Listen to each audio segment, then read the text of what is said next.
Now, for your listening pleasure, Amadeus Camels, number 5.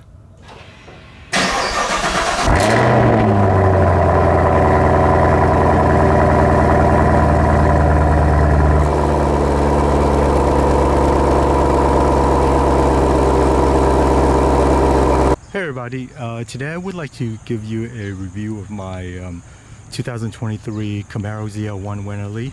It's been a while. I actually got the car back in January, but I haven't had a chance to break it in because I've been busy, and since it was really winter time, so I've been driving and trying to get as many miles as I can, but it's not always practical when you get all 4 seasons.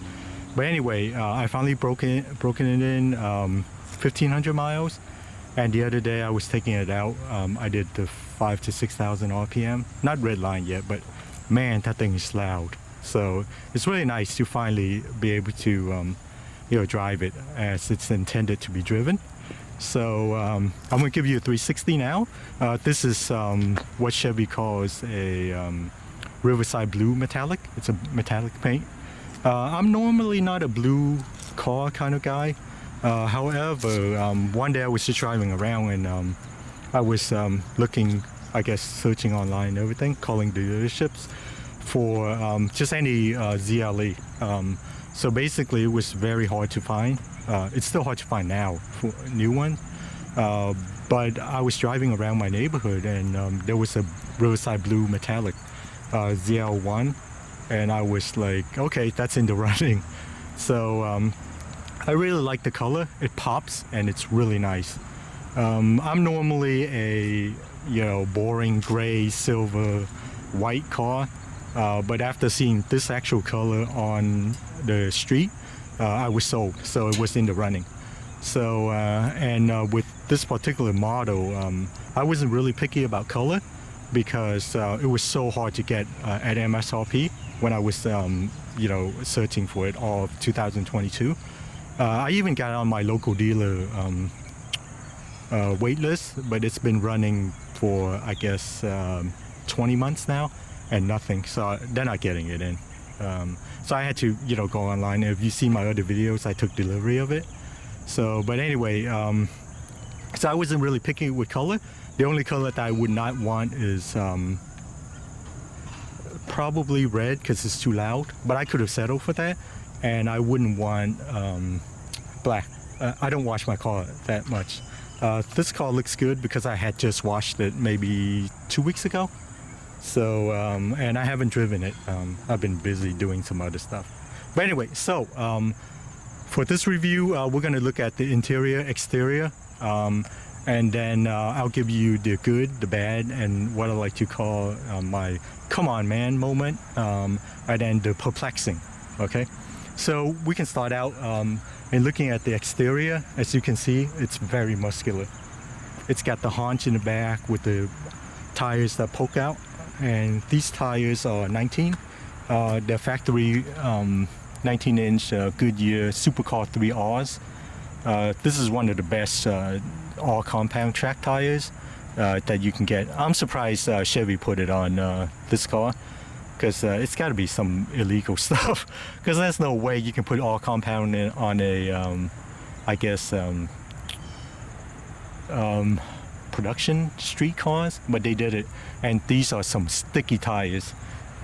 Going to the front, just to give you a better look, as you can see, there isn't a lot of tread on that, and that's from the factory. I have not tracked this car yet. That's just driving around, say, 1,600 miles, and that's just street driven. Okay, I didn't do any burnouts or anything.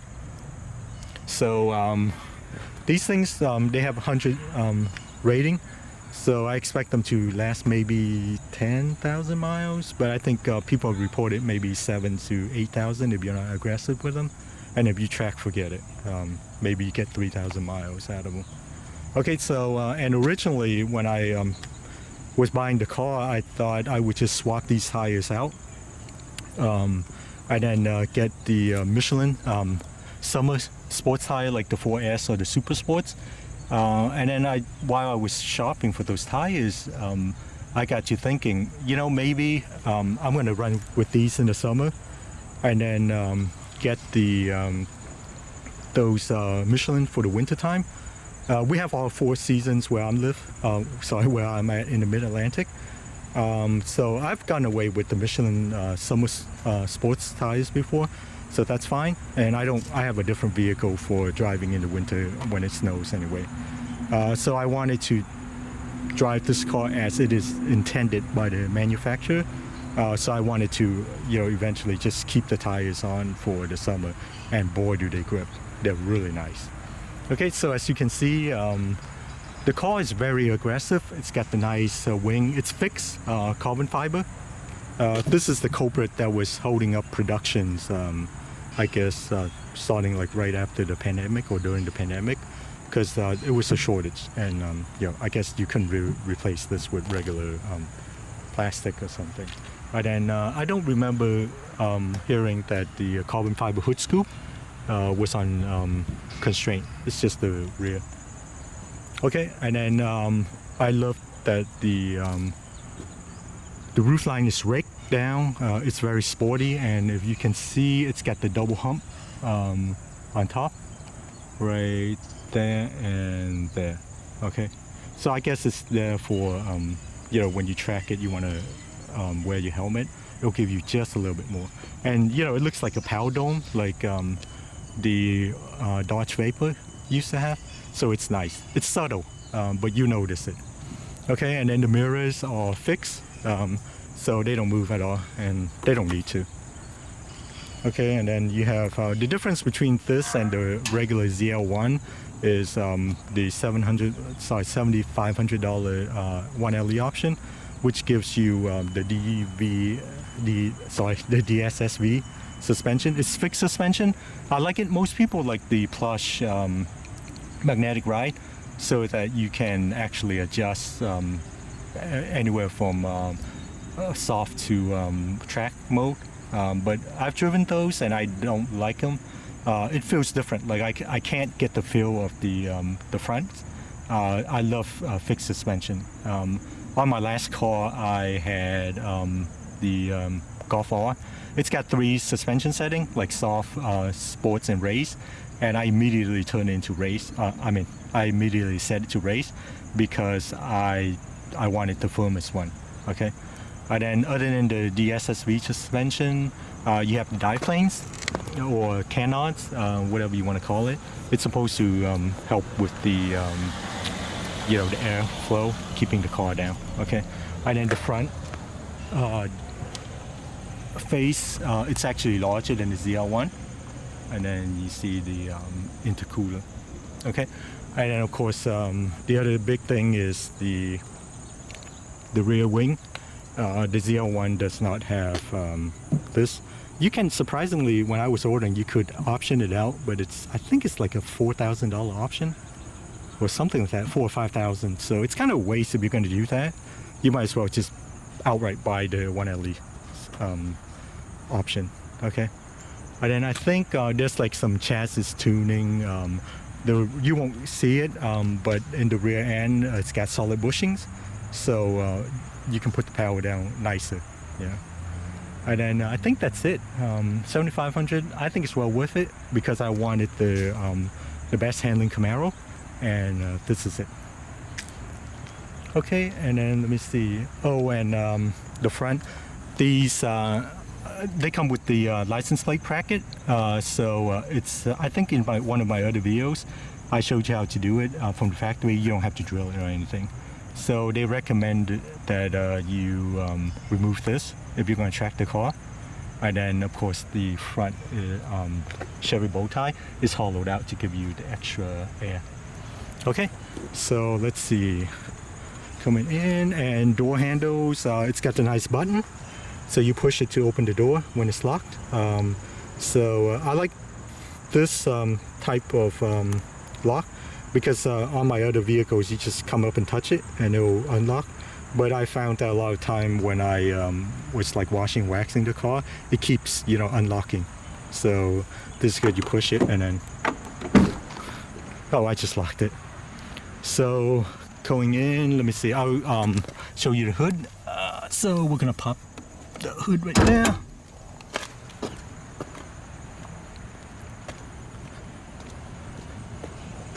And then I think there's a latch down here. So push that.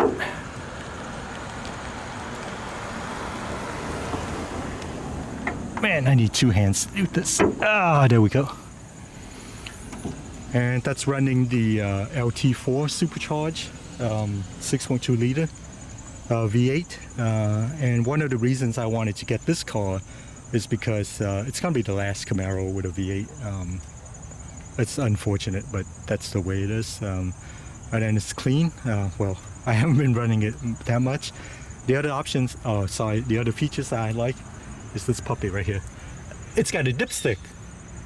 Yeah, I know a lot of cars still have it, but the newer BMWs, they don't even have the dipstick anymore.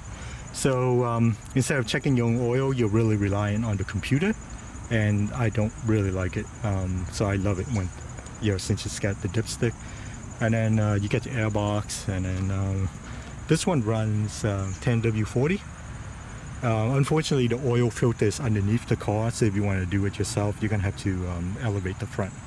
Okay, or you can get one of those pumps, but anyway. So that is all, and this is the rain tray right here. So when you track the car, they recommend you also remove the rain tray so that you get more airflow. I may do that in the summertime. It's just got, looks like 3-5 bolts. So yeah, you can run it in the summertime. It won't. It'll be fine. But if you take it off, it's less. I guess less heat. So let's see, and then we can. Let's go to the back, and I want to show you guys something comical. Gas tank. It doesn't have a lock or anything. Just push it in. Okay. So I'm gonna look to see if there's a lock, because with people going around, you never know what they're gonna do to your car. So going through the back, you can use your key or the front of the door. It's got the unlock button for the trunk. So what you can do is do that, or underneath there is your camera, and then right next to that is the trunk release. So you push that, and then it goes up, and ta-da! As you can see, the opening is kind of comically small. I don't know how Chevy or GM was able to do this. I mean, the trunk is big, okay? It's big enough. It's really deep.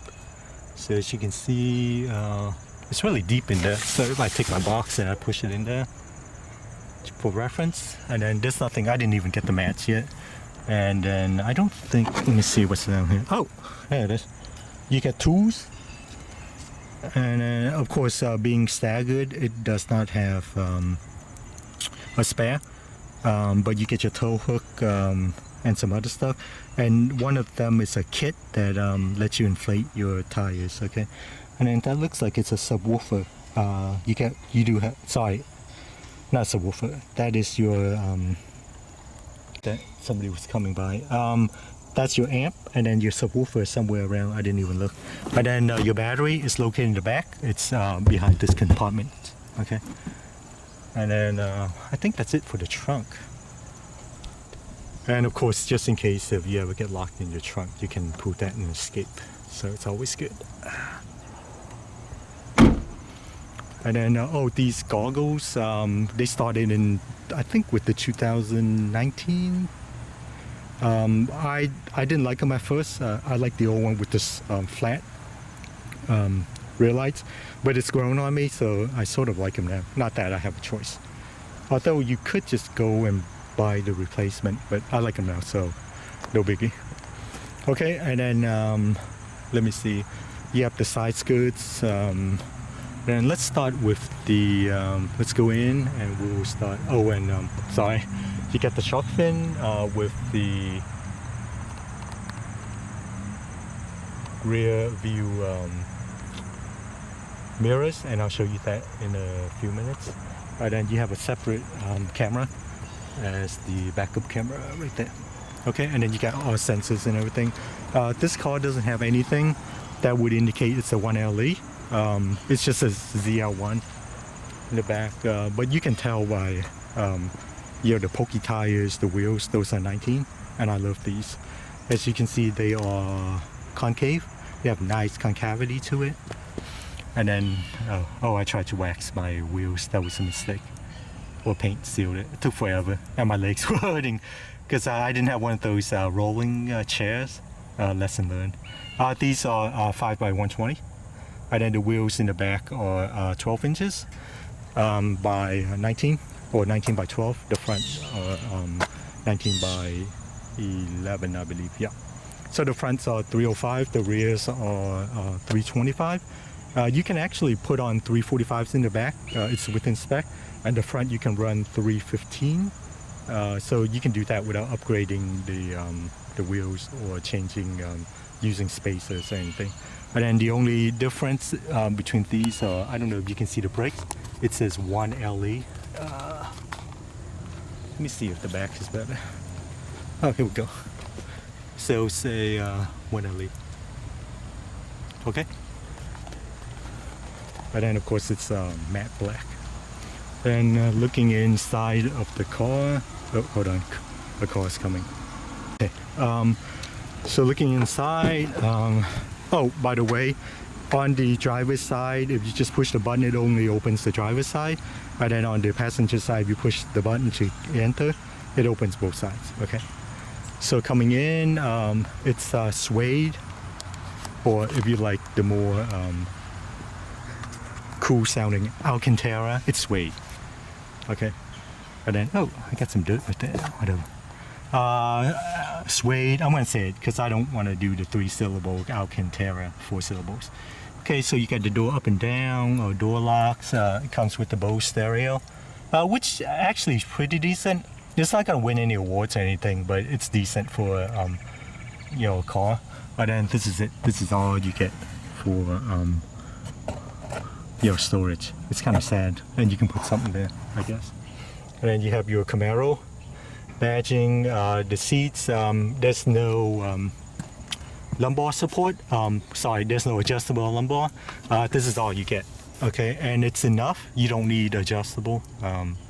So if you need more, then you're out of luck. You can also get, I guess, some cushions in the back. So it's a mixture of leather and suede, or Alcantara if you like, okay? And then you can just recline up and down, forward and back, okay? And then these red seat belts, I think they used to come standard, but they are now optional. And when I got this car, I didn't, it's not a thing for me, but it already came with it, and so it's not like I have a choice, okay? And then top back seat, this, sorry. And I'm not even gonna get in and show you because I've never, that's how much legroom you have. And I'm not like a short or a tall guy, but I'm sure if you're like 6'5" or something, literally it'll touch the back seat. Okay, and then you have your charger, wireless charger there. It looks kind of useless because it's kind of small. So I don't know what modern phones is gonna fit on that. And then Alcantara or suede leather, and then seatbelts. The seat does not go down. I think I've read that it does go down, but it lacks something for you to pull. So I didn't even try it. It's fine. So that's all the legroom you have. So like I said, I'm not even gonna try it. And you have some storage there. So I pity the fool who has to ride, in the back. Okay, so coming in here, I did get this when I was speccing it out. This one is carbon fiber, and usually it is suede covering. So when I was building one online, well, I built many online while waiting for availability. It is optional. I think it's like $500 or something like that. But the dealership that I got this from, they already had it built. Same thing with the red seat belt. And I was thinking about it, and I'm glad it came with it. It looks very nice. I even paint sealed it and everything. So and then these, they just come with regular mats. I put these on so they won't get dirty. And then the other options I have for interior is the red knee pads. They come with the suede one. It just got spec'd with the car from the dealership I got it from. And then this is just a leather wrap. Okay. And then let me see, you do have 2 cup holders. And then you got a large and a smaller one. If your key fob uses battery, when it runs low and you can't get into the car, start the car, you can always pop this thing right here, and then there's a key within the key fob, and then you can get in. And then they recommend that you put the key fob in this slot so that it will you can still start the car. Okay, and then you get your power outlet. Let me see, I'll have to go over there and show you the rest. Oh, let's see. Very small console storage. The only thing I got is my hand sanitizer, my USB, let me see, give you that view, and then my pen, just in case. Okay, that's about it. So we'll put that back. Oh, and you have a lockable glove compartment, so you pull it.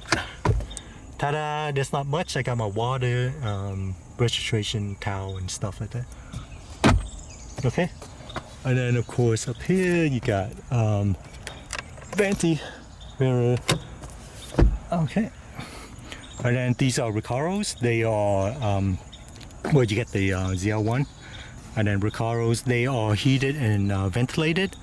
They are really nice. I like them for my size.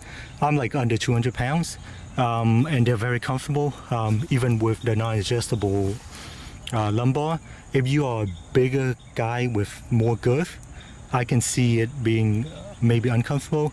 I sit in the seat, but if you're a bigger person, these bolsters are not adjustable, so you could be sitting on the seat.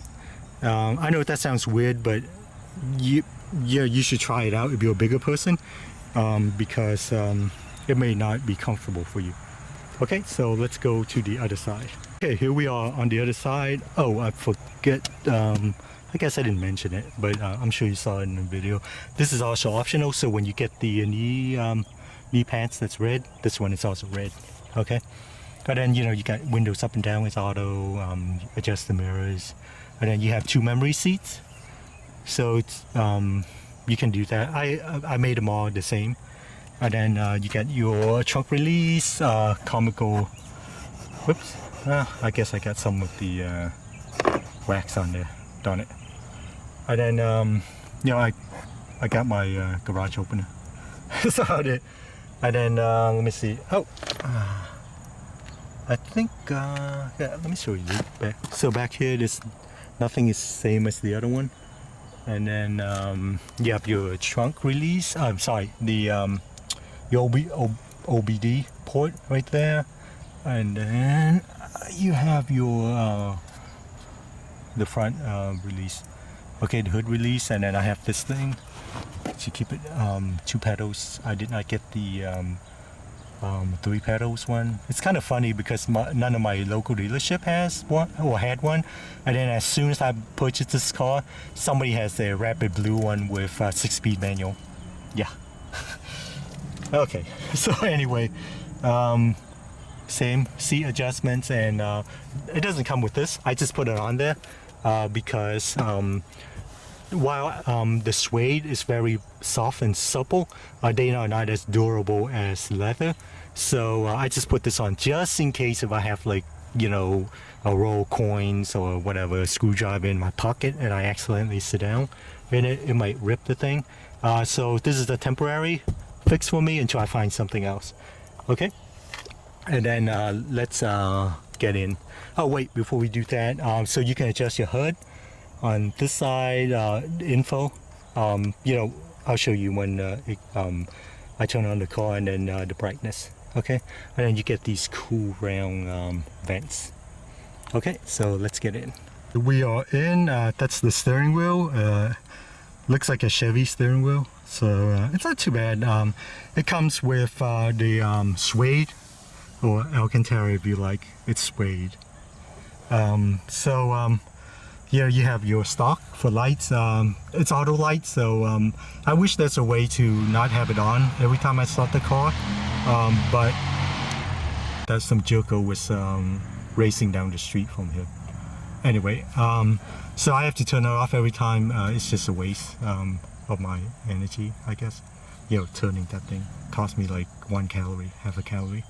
Anyway, and then you have your standard paddle shifter, pull for on the left for downshift, upshift, your wipers. And then this is the one of the things I like about this car. You still have analog gauges. Okay, you got left your tachometer, right your speedometer. In the middle there's a information one, which I'll show you when I turn on the car.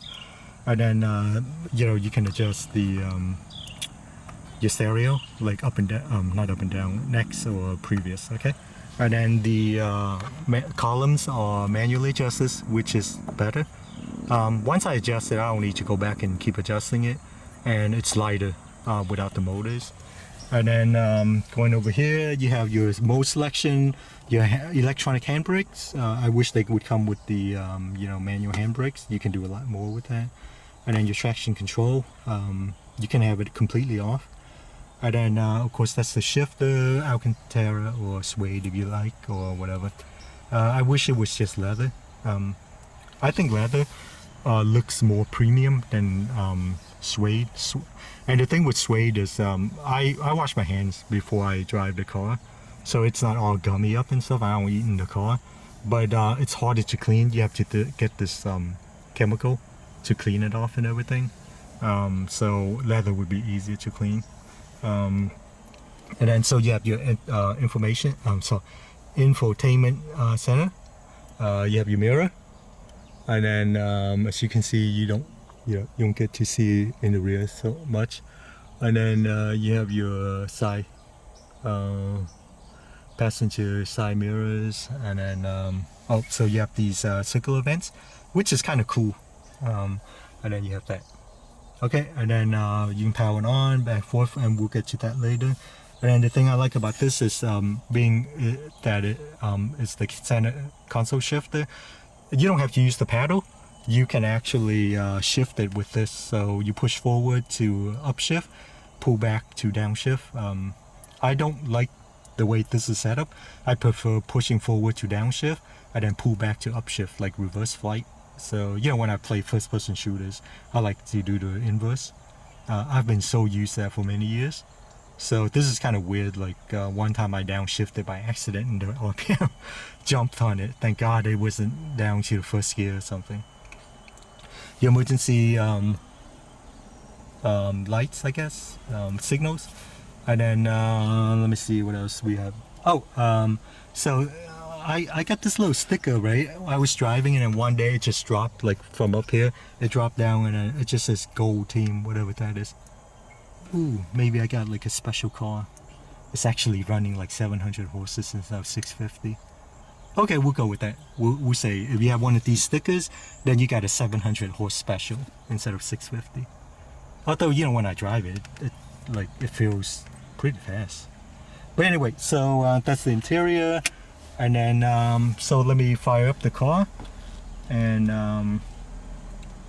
we'll look through these things real quick. Okay, so you have a square start button. It's kind of weird because usually you get the circular one, which is cool. So to start accessory, you just push it in. To start the car, you have to hit the brakes and push it in. Okay, so let's do the accessory. Okay.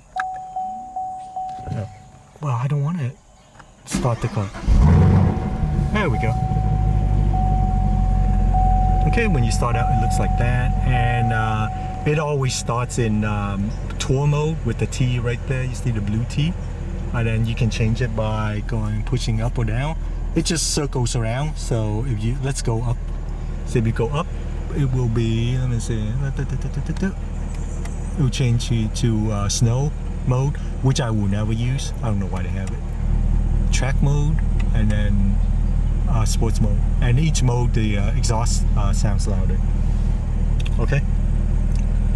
And you have like oil pressure, temperature. I get about half a tank left. And then that's your boost right there, and my door is open. So what? Oh, and you have the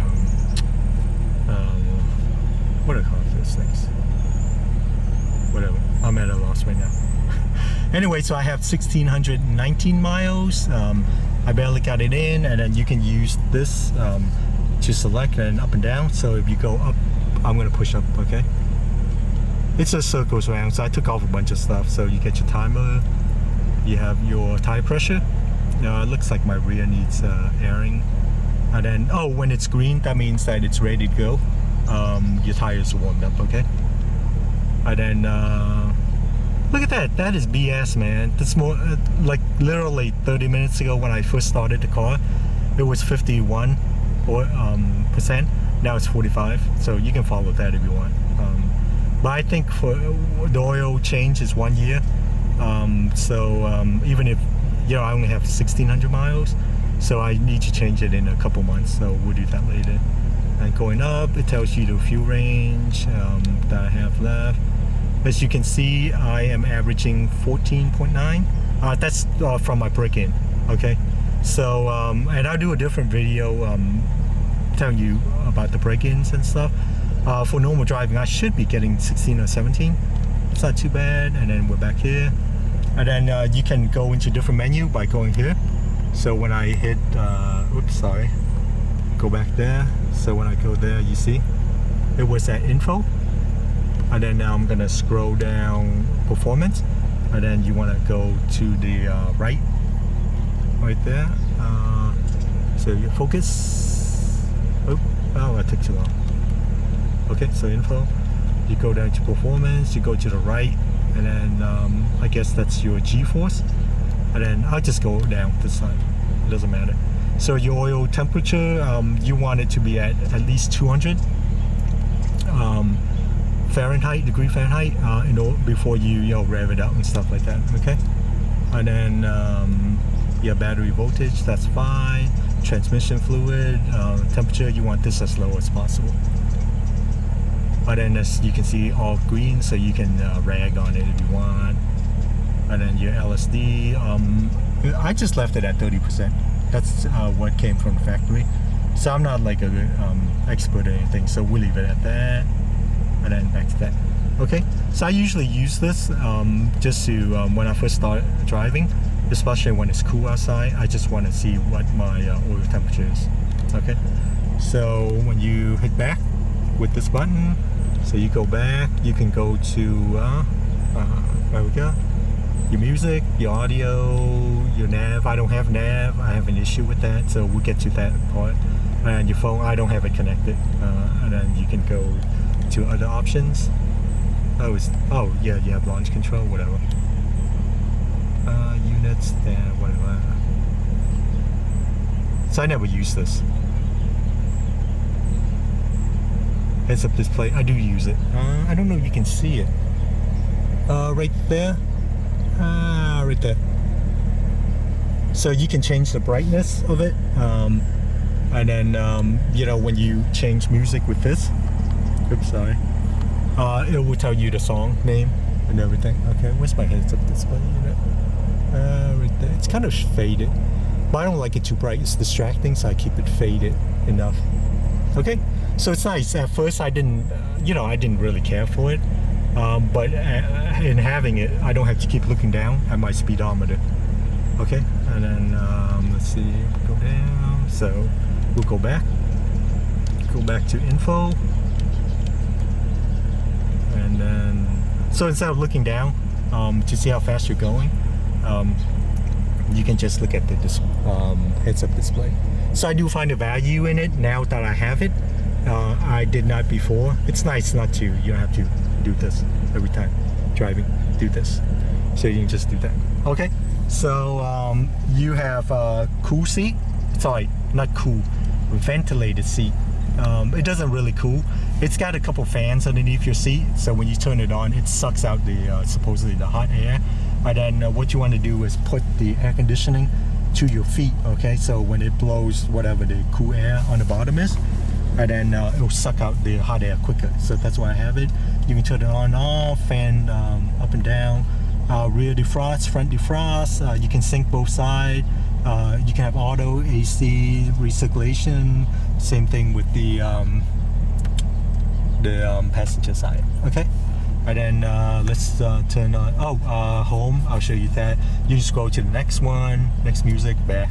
And then as you can see, it's 75 outside, 127. I don't have navigation, and I'll get you that on why later. Okay, turn it on, you do that.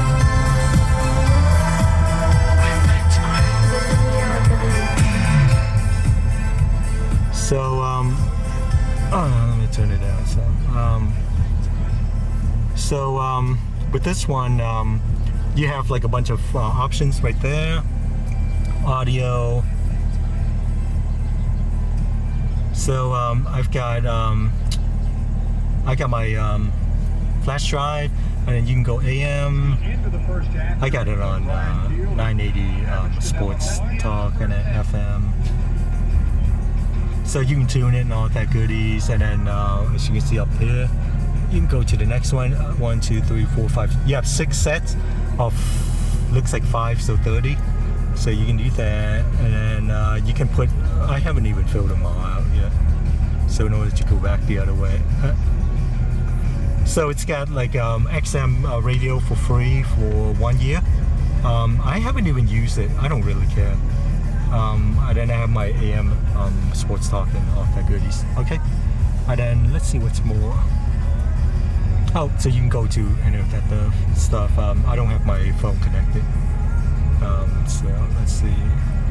So you can hit home or here. Okay, and then I don't have my phone connected. I don't care for that. You can download apps. It's got 4G connection. Let's go to settings. That's more interesting. You can set all of that stuff. As you can see, you can scroll down. You get apps. Interesting is vehicle, and then you can control the lighting. I have mine at let's see the door, like right here. There's lighting there, and then around here. I just have mine on white. Yeah, I know that's not the most exciting, but the car's blue. I have red accent in the seats, and red seat belts, and red knee pads, and the other door pad. So I'm going with the red, white, and blue, because America, baby. So that's why I have it. I should have it in some other color. But anyway, so that's your rain sensor. Let me see. Oh, this thing bothers me because it's always on. You can turn it off, but when you have the door open, I have no way of finding out how to turn it off. I don't think you can. And then you have OnStar, your emergency button, for help. Let me see. Oh, come on. Sorry, I can't even. Oh, there we go. Okay, so I never activated OnStar. I don't care for that stuff. I have my phone, it's fine. And then, let's see, to switch to this is the natural, natural rear view.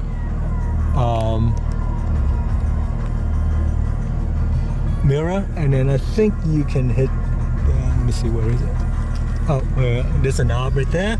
So you flip it, it becomes ready for this. Ooh, so that's what it looks like with the rear camera. And then you can adjust it with one of these buttons underneath to have it wide or longer. So that helps. But it looks really weird. It's like, it's some form of, video games or something. I don't like it. I know, see how it gives you more, and then when you flip it back to natural, it's not that great. And that big rear wing,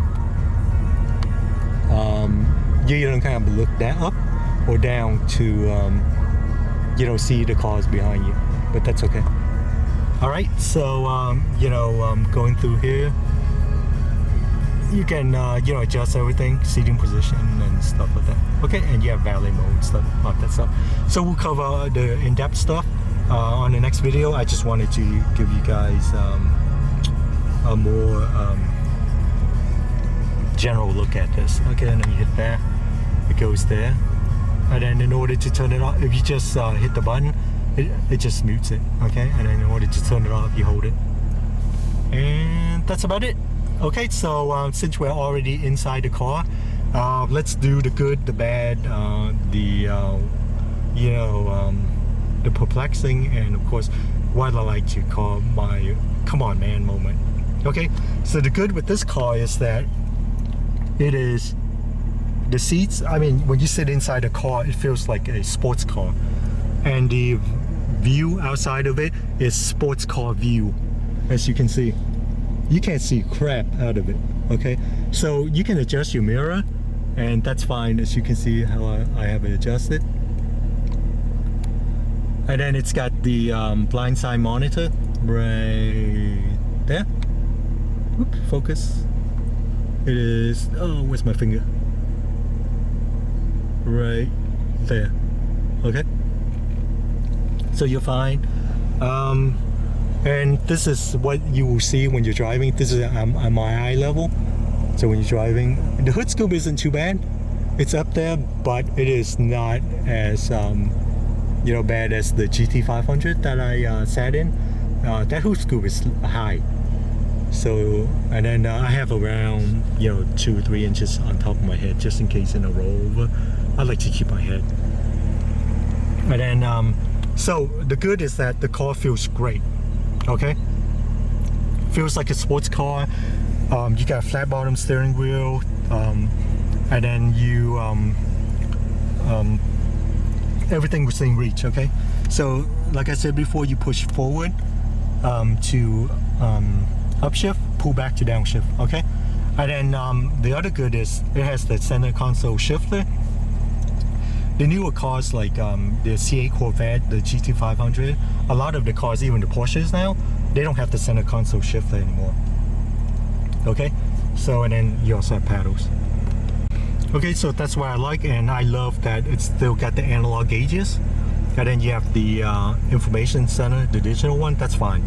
I don't like the all digital like you see with the new Mustang, the G7 and the Mercedes. It's like digital across, which I don't like. I like it like this. Okay, I turn that off, and I got the analog gauges.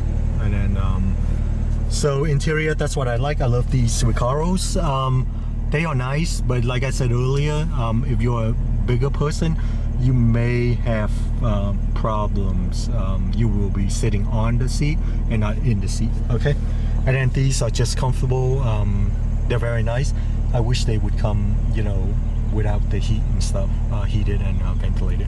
Okay, so in keeping with the goods, let's go outside, and then we'll continue with that before we go to the bed. Okay, so we're outside the car. The other goods is I love the design of the 6th gen Camaro. It is not an elegant design, as you can see, not like a Porsche or one of those Euros, or even the new C8 Corvette. This is like old school. It's got this Turkish look to it, reminiscent of the old R34 Nissan GTR, even the new R35 GTR. It's got that Turkish look to it. It's not elegant, it's not gonna impress somebody with how pretty it looks. This is nice, it commands a lot of respect. Okay, much like the Hellcat and the GT500. So I love the muscle looks, but it has enough fender flare in order to give you something a little bit elegant, but tough look. And the other thing I like about this is that you can see, looking down, those are tires poking out. Okay, and again, I don't know how they got away with this from the factory, but I love the pokey tires. Not so much, sorry, not so good, because it's gonna kick up a lot of gravel on your fenders and stuff. But we took care of that with that. Okay, and then I love the rear wing. This is the good. It looks really nice. I think I read somewhere where it's supposed to give you like 300 pound of downforce at a certain speed, so it's solid. Okay, and then of course the rear pokey, as you can see in the front, the rear.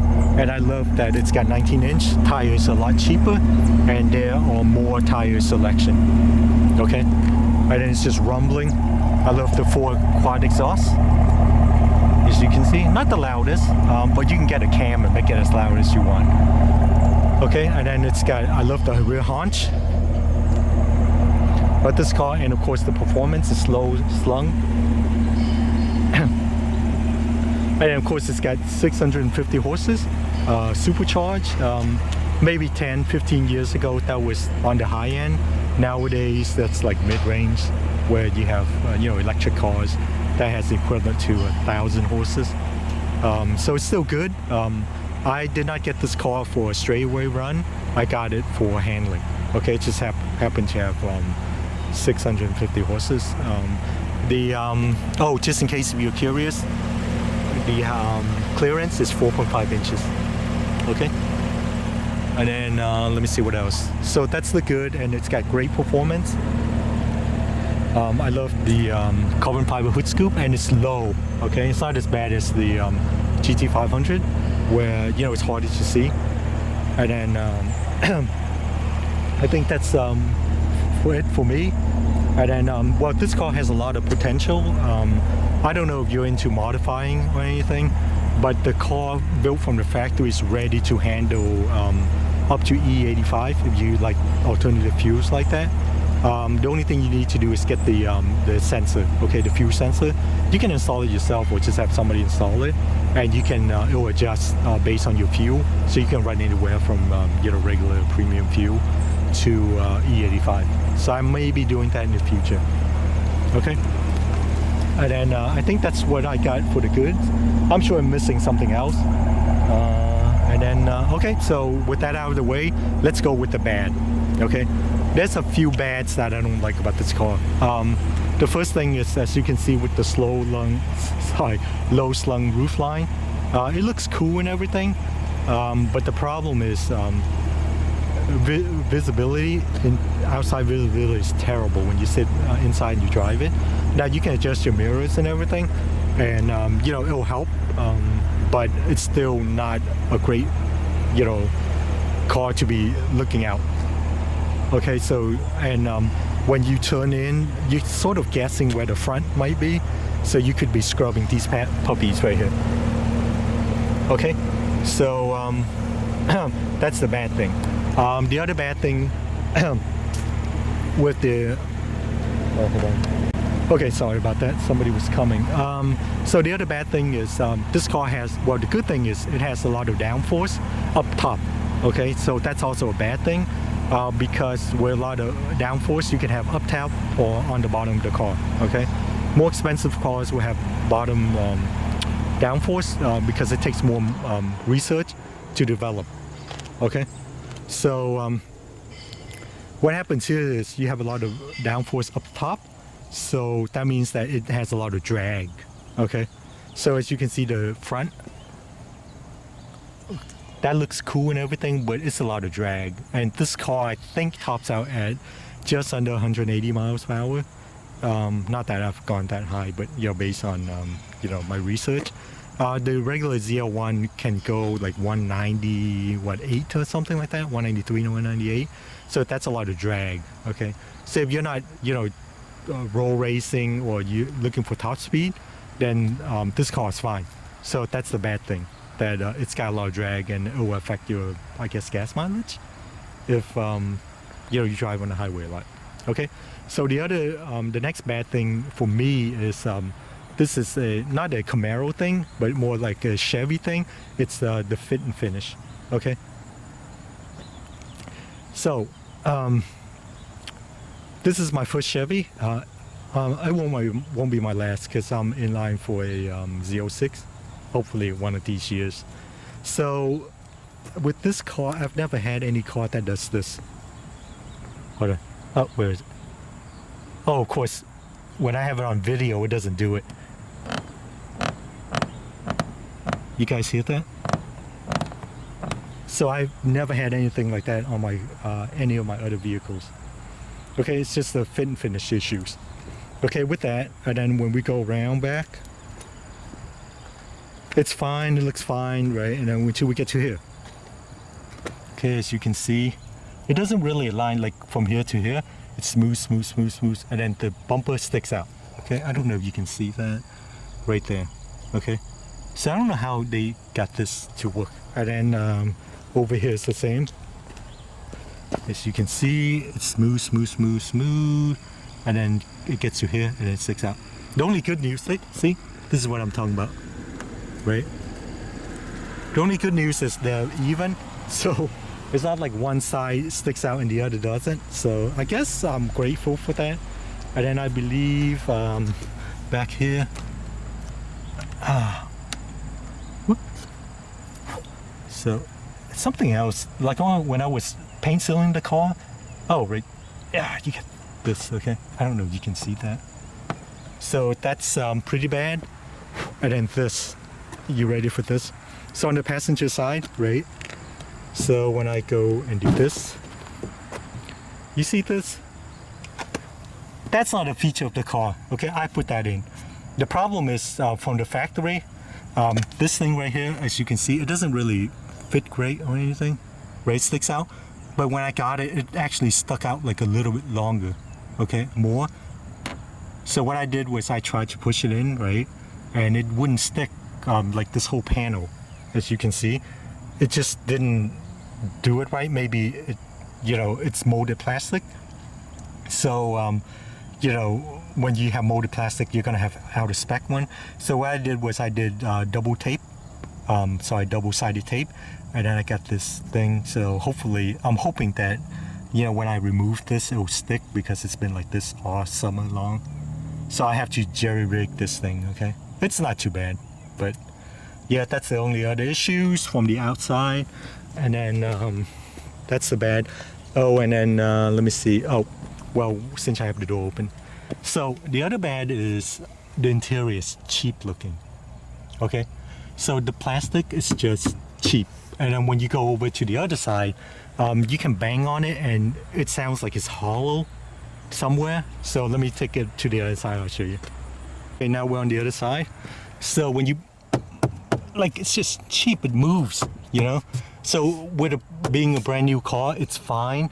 But I can see if you're in like it's outdoor and it's like 90 something, like if you're in Arizona or Florida or Texas, the heat's gonna beat up on this thing and it's gonna creak in the future. Okay, and it doesn't help that this thing is grayish black, okay? It needs to be like black. So it gives it a more premium feel, but this is just cheap plastic. So that's the other bad. I would complain about the rear seat, but I knew where I was getting into it. So no biggie there, okay? And then the other bad is, of course, the trunk opening.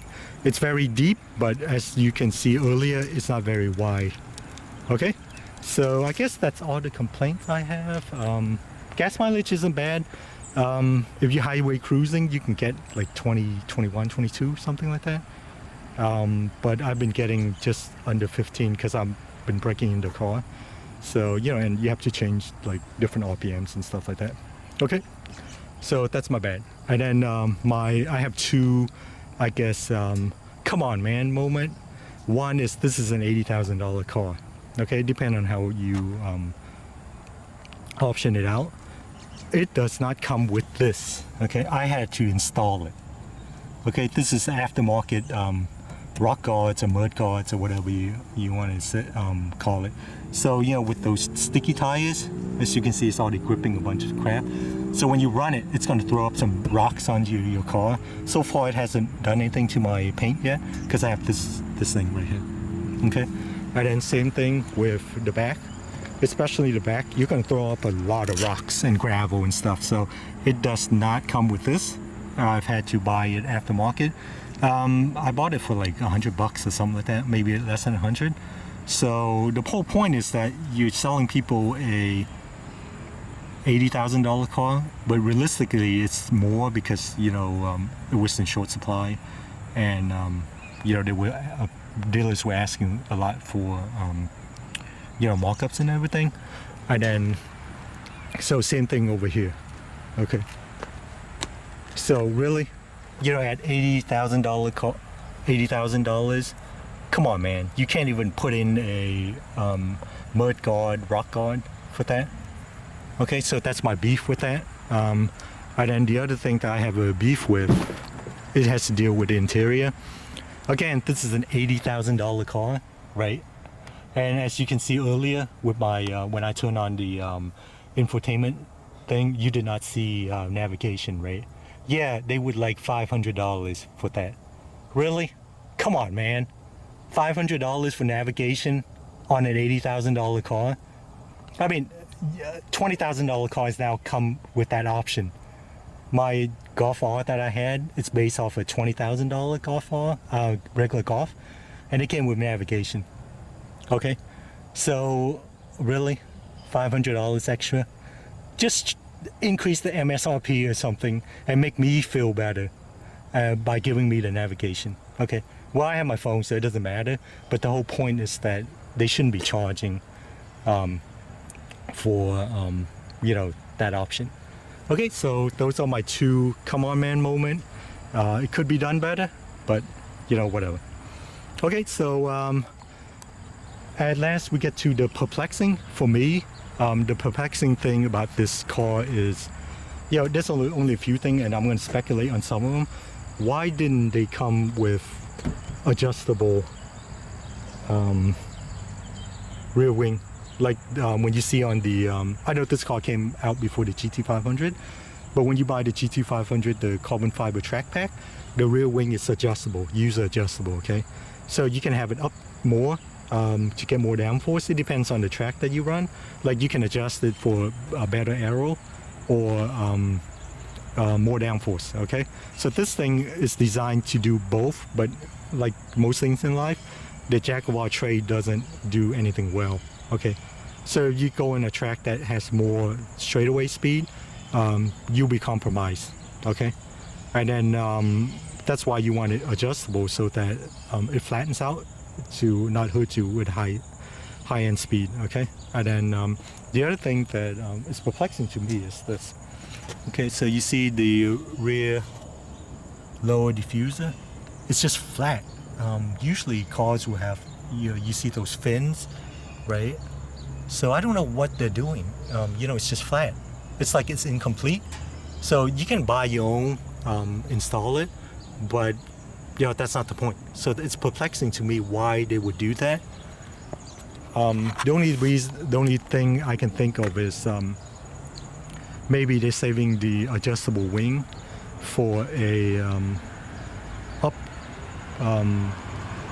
I guess not upscale, but an up model where, you know, I'm thinking Z28, adjustable rear spoiler, you know, you got the rear diffuser. But GM never came out with that, so that's a moot point anyway. Okay, sorry, that's like the fourth time that cars are coming in. I thought I had a parking lot all by to myself, but anyway, so back to my point. So that's my perplexing point. And then the other one is minor gripes, but I did option this with carbon fiber, the dash. I don't expect this part to be carbon fiber, okay? So it's here, but when you go, let me get over there and I'll show you. Okay, so I'm over here now. So as you can see, it's just cheap looking plastic here and right there, okay? So why didn't they run the carbon fiber across here, right?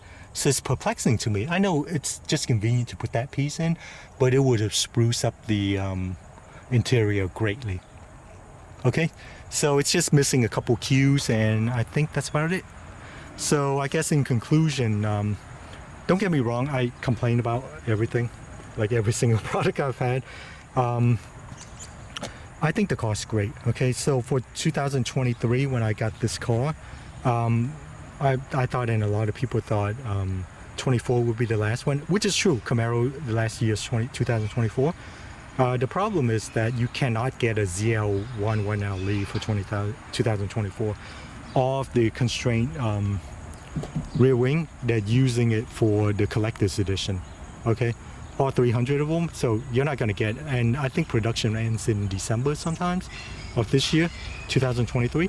So you won't get it. You can't even build a ZLE on the Chevy website. So technically 2023, like this one, is the last year of the ZLE if you wanted one. and I don't. I was curious a couple months ago, and I went onto the Chevy website to have a look, and I did not see any inventory. So if you wanted one, it's probably nigh impossible to get now.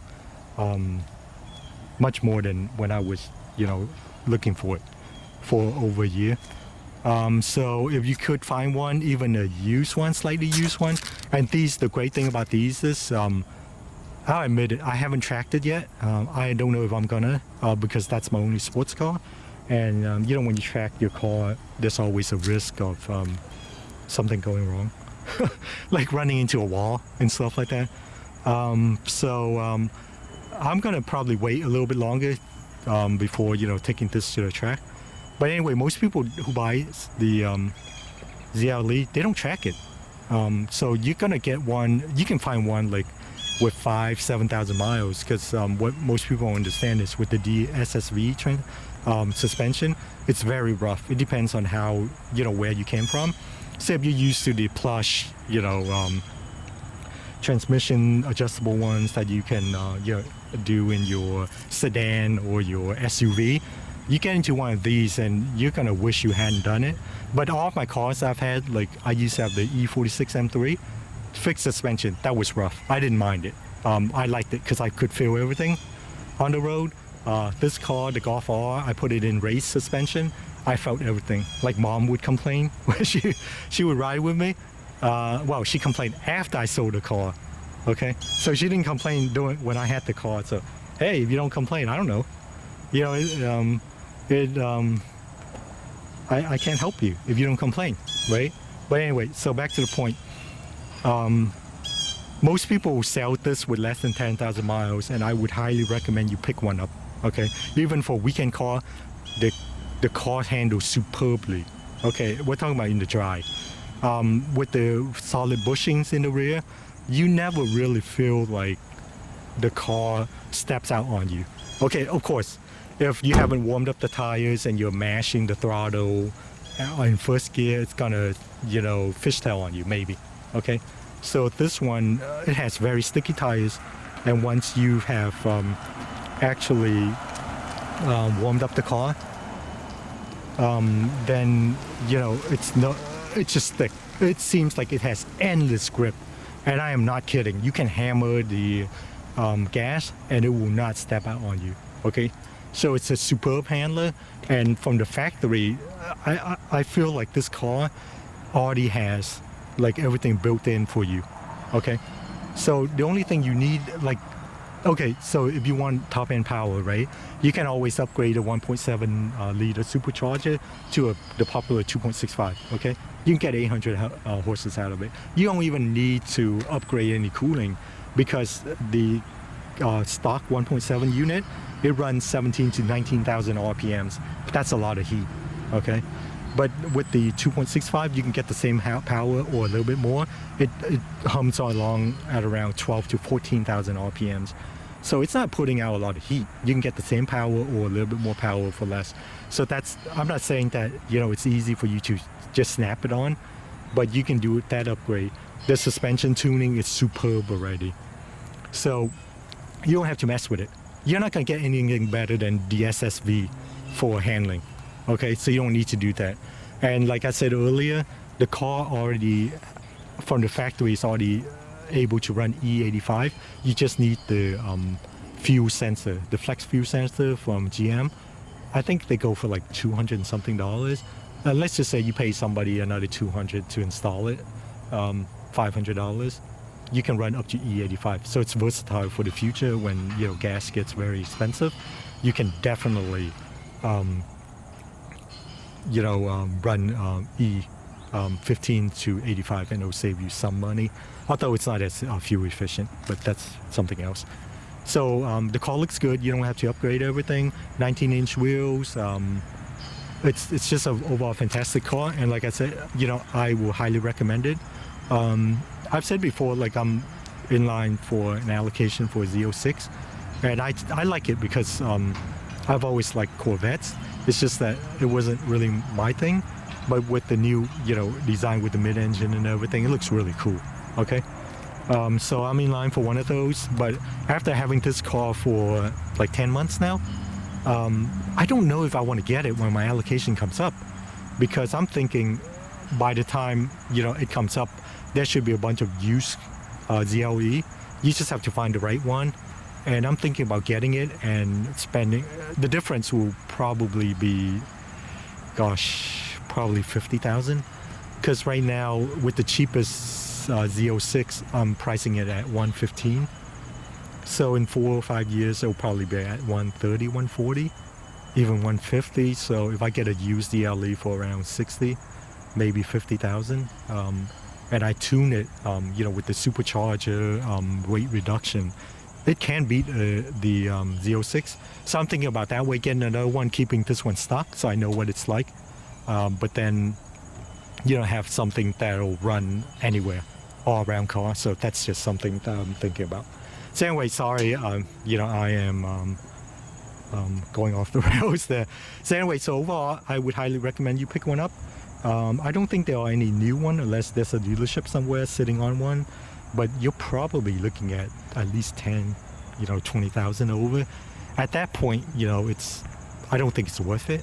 Just get a used one, and there are a lot of them that, you know, people buy and they don't, you know, like me, I don't run it a lot. I have my daily. So I do that, and I do run it on the weekends, you know, try to find the roads that are like canyon carving. And when I do the drive review for you guys, I'll take you down one of these roads that I found. It's really nice. So I do that on the weekends. It's a weekend car for me, but you can daily commute, just not in the snow. You need to upgrade tires. Okay, so in conclusion, I would highly recommend it. It's gonna be, it's expensive now, but get a used one if you can. In the future, this is gonna be one of those underappreciated cars that you know, nobody cared about. It's very unique, and you know, it can command a lot of money. Not that I'm, you know, ever gonna sell mine, because if I do sell it, what am I gonna drive? So even if it goes up $1 million, you know, not gonna happen, because I can't get, you know, another one. So as you can see, it's beautiful. Riverside blue metallic. Get this color, or get the tint coat one, the red one that I was also looking at. But anyway, so go ahead and get one of these as earlier than later, and then you know, I will guarantee that you enjoy it. Okay, so see you next time. Sorry about me rambling on and on and on and on, but it cannot be helped. Sorry about that. Somebody was coming. So and the other thing is, this car is pretty unique on the road. It commands a lot of respect. You know, you get street cred. It's like the Allen Iverson of the NBA when he was playing. You know, he just has street cred that, you know, say some other players might not, but they may be better. So you get a lot of eyes on the design, as you can see. Okay, so thanks for watching. And then next time we will do, I'll put one drive review. So I did find where I revisited some old roads that I haven't been on like 20 years. And then it popped up one time when I was just driving around. Okay, so and then I was like, ooh, I haven't been there in a while. So so I'll take you down that road, and then we'll do more in-depth like features reviews. So I want to go through the yeah, infotainment system and the settings and stuff like that. And then that's about it. And then I don't think, I may have some other videos about accessories and stuff that you guys can catch. Okay, so thanks again for watching, and then we'll see you next time. Bye.